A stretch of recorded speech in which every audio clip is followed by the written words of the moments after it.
এটা একটা অভ্যুত্থান পরবর্তী সরকার, বিপ্লবী সরকার। সেই সরকারের চেহারা বিপ্লবী হতে হবে। এনজিও মার্কা চেহারা দিয়ে এই বিপ্লবী রাষ্ট্র পরিচালনার নেতৃত্ব দেওয়া যাবে না।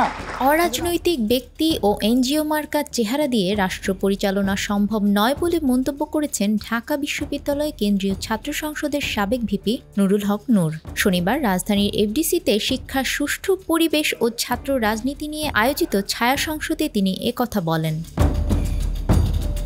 নূর বলেন, 2 বছরের জন্য একটি জাতীয় ঐক্যমতের সরকার প্রয়োজন, যারা রাষ্ট্রের কাঠামোগত পরিবর্তন এনে একটি মানবিক রাষ্ট্র হিসেবে গড়ে তুলবে। 6 মাস 1 বছরের মধ্যে নির্বাচন হলে বিদ্যমান ব্যবস্থার খুব বেশি পরিবর্তন হবে না। এই সরকার একটি অরাজনৈতিক ও বিপ্লবী সরকার। রাষ্ট্র পরিচালনা একটি রাজনীতি। অরাজনৈতিক ব্যক্তিদের দিয়ে পরিপূর্ণভাবে রাষ্ট্র পরিচালনা সম্ভব নয়।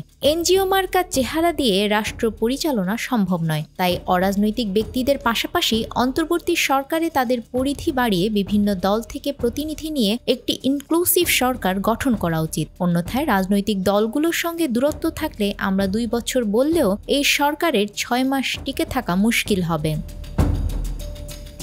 তিনি বলেন, আওয়ামী লীগ ও জাতীয় পার্টি সহ ফ্যাসিবাদী সরকারের সহযোগিতাকারী রাজনৈতিক দলগুলোকে আইন করে 10 বছরের জন্য নিষিদ্ধ করতে হবে, যেন এটি পরবর্তী প্রজন্মের কাছে দৃষ্টান্ত হয়ে থাকে। অতীত সরকারের আমলে ছাত্রলীগ যে সন্ত্রাসের রাজত্ব কায়েম করেছিল তার উপযুক্ত শাস্তি হওয়া উচিত। সর্বশেষ ডাকসু নির্বাচনে গোয়েন্দা সংস্থা ও বিশ্ববিদ্যালয় কর্তৃপক্ষ কারসাজির মাধ্যমে নির্বাচিত 11 জনের মধ্যে ভিপি হিসেবে আমি সহ মাত্র 2 জনকে বিজয়ী ঘোষণা করেছে। ভোট গণনায় ইঞ্জিনিয়ারিং এর জন্য সে সময় ভোরে ভোটের ফলাফল ঘোষণা করা হয়।